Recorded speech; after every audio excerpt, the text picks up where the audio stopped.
तो दोस्तों इस वीडियो में मैं बात करने वाला हूँ पुष्पा मूवी की एंडिंग के बारे में। मैं इस वीडियो में पूरी एंडिंग एक्सप्लेन करने वाला हूँ और इसका फ्यूचर क्या होगा, यानी कि दोस्तों पुष्पा 3 में आपको क्या देखने को मिलेगा, इसके बारे में भी बात करेंगे। सबसे पहले हमको मूवी के बेसिक प्लॉट के बारे में जानना होगा।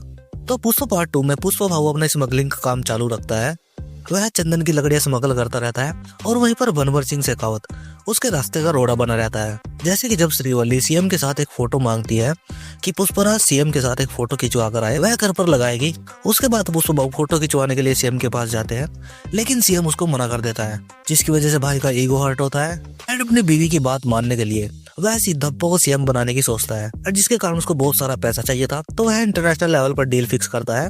2000 टन चंदन माल तो वह पूरा कर लेता है, लेकिन इसी बीच इंटरवल में उसका ईगो क्लैश होता है बनवर सिंह शेखावत के साथ, जिसको कि वह खुला चैलेंज करता है वह 2000 टन चंदन बॉर्डर पार कराएगा, उसमें दम है तो रोक के दिखाए। जिसके पास बनवर सिंह शेखावत वह माल पकड़ भी लेता है, लेकिन बाद में उसको पता चलता है कि जो माल उसने पकड़ा वह चंदन नहीं है, बल्कि चंदन की तरह दिखने वाली कोई लकड़ी है। यहाँ पर बनवर सिंह शेखावत पूरी तरह से फंस चुका होता है, क्योंकि उसने मीडिया को भी यह बोल दिया होता है कि उसने 2000 टन चंदन पकड़ा है, और ऊपर हाई अथॉरिटी तक भी यह बात पहुंच जाती है। इसके लिए उसको या तो असली में 2000 टन चंदन पकड़ना पड़ेगा, जिसको कि पुष्पा भाऊ श्रीलंका बॉर्डर से पार ले जाना चाहते थे। अगेन बनवर सिंह शेखावत उसका पीछा करता है और फिर से फेल हो जाता है।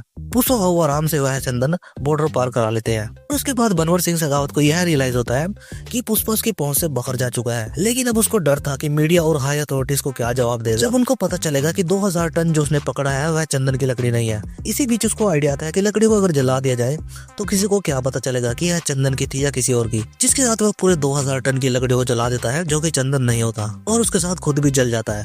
यहाँ पर बनवर सिंह शेखावत का किस्सा खत्म होता है और मूवी सेकंड हाफ में फोकस करती है जगपति बाबू के कैरेक्टर पर, जो कि पॉलिटिकल पार्टी का लीडर होता है, जिसने कि सिद्धप्पा को सीएम बनाया था। यहाँ पर जो यात्रा वाला सीक्वेंस आता है, वहाँ पर पुष्पा भाऊ की भतीजी को कुछ गुंडे छेड़ रहे होते हैं, जहाँ पर पुष्पा भाऊ उन गुंडों को बुरी तरह से मारते हैं एंड फिर उन गुंडों को आधा टकला करके जूते पहनाकर उनका मजाक बनाया जाता है। एंड उन गुंडों में से एक लड़का जगपति बाबू का भतीजा होता है, यानी कि दोस्तों उसके भाई का लड़का। और मूवी के लास्ट कुछ मिनट में वह पुष्पा की भतीजी को फिर से किडनैप कर लेते हैं। तब पुष्पा भाऊ अपनी भतीजी को बचाने जाता है एंड पुष्पा भाऊ को यह पता होने के बाद भी कि जिसने उसकी भतीजी को किडनैप किया है वह जगपति बाबू, यानी कि दोस्तों पॉलिटिकल पार्टी के लीडर का भतीजा है, उन सभी गुंडों को मार देता है एंड जगपति बाबू के भतीजे को भी। और साथ के साथ उसका भाई अपने बेटों को वहाँ पर बचाने आता है तो वह उसको भी मार देता है, जिसकी वजह से यहाँ पर जगपति बाबू अब पुष्पा का नया दुश्मन बन गया है। मूवी के आखिर में उसका भाई उसको कार्ड देने आता है, जो कि उसको नाजायज होने का ताना दिया करता था।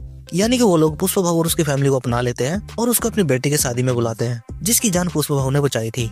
दूसरी तरफ जगपति बाबू का कैरेक्टर, यानी कि दोस्तों पॉलिटिकल लीडर, अपने भाई और भतीजे का श्राद्ध कर रहा होता है एंड उसके साथ वहाँ पर दक्षा, मंगल सीनू एंड जोली रेड्डी ये लोग भी शामिल हो जाते हैं। दूसरी तरफ पुष्पा भाऊ अपनी भतीजे की शादी अटेंड कर रहा होता है एंड दूसरी तरफ जो लोग पुष्पा से नफरत करते हैं वे एकजुट हो चुके हैं। लेकिन यहाँ पर जगपति बाबू का कैरेक्टर बोलता है कि वो नहीं आया, जिसके बाद उसको मंगल सीनू बोलता है या फिर जोली रेड्डी उसको बोलता है, मेरे को याद नहीं है, कि उसने यहाँ पर अपने बुके भेजा है, फ्लावर का बुके एंड उस पर भाई कंकाल की खोपड़ी बनी होती है एंड दूसरी तरफ यही फूलों का बुके वहाँ पर पुष्पा भाऊ की भतीजी की शादी में भी आया होता है, जिसमें कि टाइमर चल रहा होता है। और तभी हमको एक सीन दिखाया जाता है कि एक बंदा पहाड़ी पर खड़ा है, जिसने की एक फुल पाव तक की जैकेट पहनी होती है और उस जैकेट पर पीछे वही कंकाल का लोगो बना होता है। जिसके बाद वह एक रिमोट का बटन दबाता है एंड जो शादी में बुके रखा था कंकाल वाला, जहाँ पर पुष्पा की भतीजी की शादी हो रही होती है एंड वहाँ पर पुष्पा भाऊ के साथ उसकी पूरी फैमिली होती है, वहाँ पर वह बम ब्लास्ट होता है। अब यहाँ पर किसी को मरते हुए तो नहीं दिखाया है, बट मुझे लगता है कि यहाँ पर बहुत से लोग मरेंगे, पर यहाँ पर पुष्पा भाऊ आपके बच जाएंगे।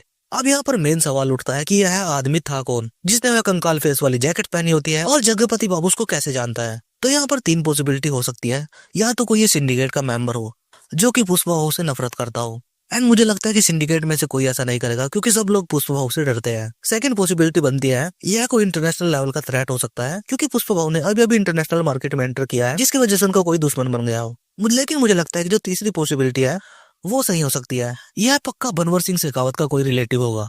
मैं डैम श्योर हूँ कि यह बनवर सिंह शेखावत से ही रिलेटेड होगा, जो कि अब जगपति बाबू एंड बाकी लोगों के साथ मिलकर पुष्पा भाऊ के लिए एक नया चैलेंज बनेगा। एंड बहुत से लोग यह मान रहे हैं कि भाई यह फहद फासिली है जो कि उस ब्लास्ट में बच गए थे। आई मीन यहाँ पर बनवर सिंह शेखावत की लाश नहीं दिखाई गई है, तो शायद ये वो भी हो सकता है। बट मेरे ख्याल से भाई बनवर सिंह शेखावत का चैप्टर क्लोज हो चुका है। अब ये कोई नया विलन आया है जो कि शायद बनवर सिंह शेखावत से रिलेटेड हो। एंड रूमर्स चल रहे थे कि विजय देवरकोंडा हमको मेन विलन के रोल में नजर आया पुष्पा 3 द रैम्पेज में। तो पार्ट 3 में आपको अल्लू अर्जुन वर्सेस विजय देवरकोंडा देखने को मिलेगा। अभी तो वैसे ही रूमर्स है, वैसे कहा जा रहा है कि पुष्पा 3 को आने में 6 साल लगेंगे। तो देखना होगा कि भाई यह कब आती है। बाकी आपको पुष्पा मूवी कैसी लगी भाई कमेंट में जरूर बताना। और दोस्तों वीडियो अच्छी लगी तो लाइक कर देना।